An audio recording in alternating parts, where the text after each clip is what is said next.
Tamil screen review நண்பர்கள் அனைவருக்கும் என்னுடைய இனிய வணக்கம். அஜித் 57 சுவாரஸ்யமான தகவல்கள் பகுதி 3ற்கு உங்களை அன்புடன் வரவேற்கிறோம். 36வதாக ஏரோ மாடலிங், ரேசிங் இரண்டுமே அஜித்தின் பொழுதுபோக்கு எனலாம். ஷூட்டிங் இல்லாத நாட்களில் கேளம்பாக்கத்தில் உள்ள பண்ணை வீட்டில் குட்டிரக விமானங்களை ரிமோட் மூலம் இயக்குவார் நடிகர் அஜித்குமார். 37வதாக முன்பெல்லாம் மாவட்ட வாரியாக ரசிகர்களை சந்தித்து வந்த அஜித்குமார் இப்போது அந்த வழக்கத்தை கைவிட்டு விட்டார். 38வதாக பெங்களூருவில் ஆரம்பம் படப்பிடிப்பு நடந்தபோது அஜித்தை பார்க்க வந்த ரசிகர்களின் கூட்டம் கட்டுக்கடங்கவில்லை. போலீசாராலும் கட்டுப்படுத்த முடியவில்லை. இதையடுத்து பொது இடங்களில் படப்பிடிப்பு நடத்தக்கூடாது என்று உறுதியாக சொல்லிவிட்டார் நடிகர் அஜித்குமார். 39வதாக படப்பிடிப்பில் கிடைக்கும் ஓய்வு நேரத்தில் பிரியாணி சமைப்பது அஜித்தின் பிடித்தமான ஒரு வழக்கம். 40வதாக அவர் தொழில்முறை கார் ரேஸ் வீரர் என்பது அனைவரும் அறிந்ததுதான். வெளிநாட்டில் நடைபெற்ற கார் பந்தயத்தில் பங்கேற்ற அவரை திரைப்படத்துறையைச் சேர்ந்தவர்கள் கடுமையாக விமர்சித்ததால் தற்போது அதை கைவிட்டு விட்டார். 41வதாக விதவிதமான பைக்குகள் சேகரிப்பதில் தீவிரம் காட்டி வரும் அஜித் திடீரென்று ஷூட்டிங்கிற்கு பைக்கில் வருவார். ஒருமுறை பூனே முதல் சென்னை வரை பைக்கில் வந்து அசத்தினார். 42வதாக இரவு நேரங்களில் யாருக்கு ஃபோன் செய்தாலும் இப்போ நீங்க ஃப்ரீயா பேசலாமா என்ற அனுமதி கேட்ட பிறகே பேசுவார் நடிகர் அஜித்குமார். 43வதாக தான் சொல்லும் கருத்துக்கள் தவறாக புரிந்து கொள்ளப்படுகின்றன என நினைத்து பத்திரிகை, டிவி, இணையதளம், எஃப்எம் போன்ற ஊடகங்களுக்கு பேட்டி கொடுப்பதை நிறுத்திவிட்டார். 44வதாக ஒரு பேட்டியில் கௌதம் வாசுதேவ் மேனன் தலன்னு யாரையும் எனக்கு தெரியாது, அவரை வைத்து படம் இயக்க மாட்டேன் என்று சொன்னார். இதை பெரிதுபடுத்தாத அஜித் கௌதம் வாசுதேவ் மேனனுக்கு பொருளாதார பிரச்சனை ஏற்பட்ட போது தானாக முன்வந்து கால்ஷீட் கொடுத்து நடித்தார். அந்த படம்தான் என்னை அறிந்தால். 45வதாக ரேஸில் அஜித்துக்கு ரோல் மாடல் ஃபார்முலா 1 கிரேட்டான அயர்டன் சென்னா. அஜித்தின் பிறந்த தினமான மே 1ஆம் தேதி திடீரென்று அவர் மறைந்தார் என்பது குறிப்பிடத்தக்கது.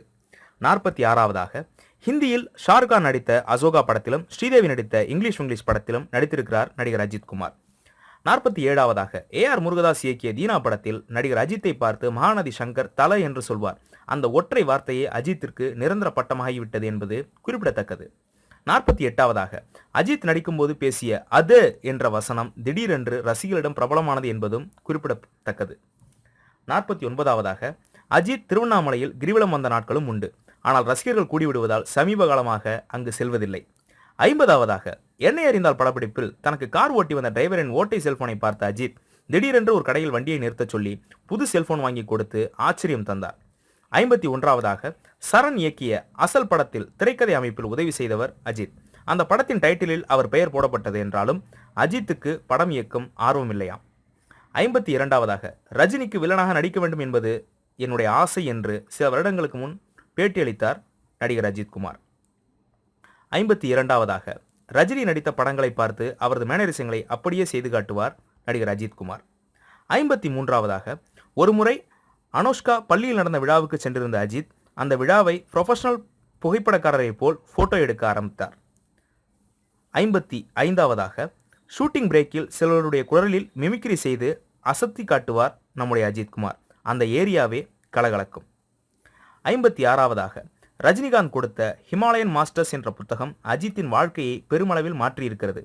அதை படித்தது முதல் இமயமலைக்கு செல்ல வேண்டும் என்ற ஆவல் அதிகரித்துள்ளதாக நண்பர்களிடம் சொல்லி வருகின்றார். இறுதியாக 57வதாக அஜித்தின் மகள் அனுஷ்கா, மகன் ஆத்விக். அனுஷ்கா பிறந்ததை டாக்டர்களின் அனுமதியுடன் அருகிலிருந்து கவனித்த அஜித் மகளின் ஒவ்வொரு அசைவையும் வீடியோவாக எடுத்து பாதுகாத்து வருகின்றார். நேயர்களே, அஜித் பற்றிய 57 சுவாரஸ்யமான தகவல்களை இந்த 3 பகுதிகளில் நீங்கள் கண்டுகளித்திருப்பீர்கள்.